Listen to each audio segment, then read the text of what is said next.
também, né? Poesias, contos, outras coisas, né?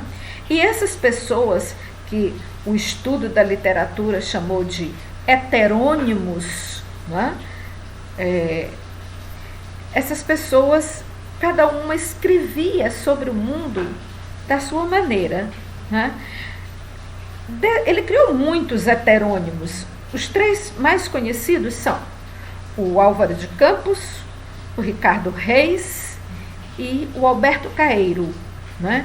Então, vejam só que interessante. O Ricardo Reis, por exemplo, ele dizia que ele era médico, né? E o Ricardo Reis tinha uma formação muito clássica, era um homem de muitos conhecimentos, então ele escreveu uma poesia mais clássica, com uma linguagem mais apurada, certo? Mais culta, né? O Álvaro de Campos era um poeta já apegado ao modernismo, né? Futurista, gostava de falar de velocidade e era engenheiro, né? Como eu falei para vocês, ele inventava até profissões para esses poetas. E o Álvaro de Campos era engenheiro, né? O Alberto Caeiro, que é aquele que eu mais gosto, né? Era praticamente um camponês, um homem muito simples, sem muita instrução, ele tinha apenas os estudos primários. E por que eu gosto muito do Alberto Caeiro? Porque ele não filosofava muito sobre as coisas, não. Ele via o mundo de uma maneira muito simples, né? E ele dizia que o mundo é o que se vê, as coisas são aquilo que elas realmente são, ou seja, tudo é aquilo que realmente é. Então, ele não complicava muito as coisas, não. Eu vou ler um trechinho aqui para vocês de um poema desse meu heterônimo preferido, que é o Alberto Caeiro, né? Em que ele diz assim: sou um guardador de rebanhos. O rebanho é os meus pensamentos, e os meus pensamentos são todos sensações. Penso com os olhos, com os ouvidos, com as mãos e os pés, e com o nariz e a boca. Pensar uma flor é vê-la, cheirá-la, e comer um fruto é saber-lhe o sentido. Por isso, quando num dia de calor me sinto triste de gozá-lo tanto, e me deito ao comprido na erva e fecho os olhos quentes, sinto todo o meu corpo deitado na realidade.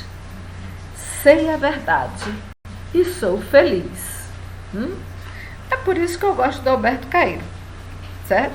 Ele era um homem da simplicidade, da realidade, certo?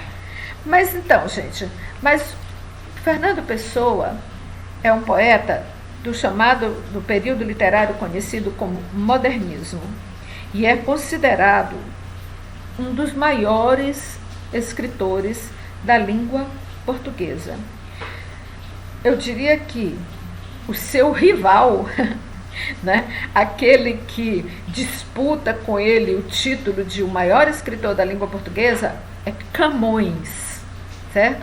Que viveu lá pelos anos de 1500, séculos antes, portanto, do Fernando Pessoa, o grande Camões, maravilhoso Camões, que é um escritor que também vamos conhecer, vamos ler um pouquinho das suas poesias, que são também maravilhosas, certo?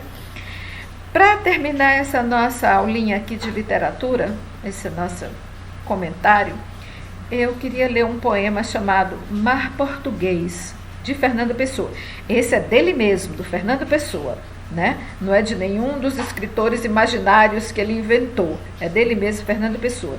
E Fernando Pessoa era um apaixonado por Portugal, certo? Veja só, ele foi criança ainda, ele foi para a África do Sul, porque a mãe dele ficou viúva e terminou casando com um comandante que se tornou cônsul de Portugal na África do Sul. Então ele foi menino, né, com a mãe para a África do Sul e lá estudou em colégios ingleses e ele era, tanto que ele escreveu muitos poemas na língua inglesa, né?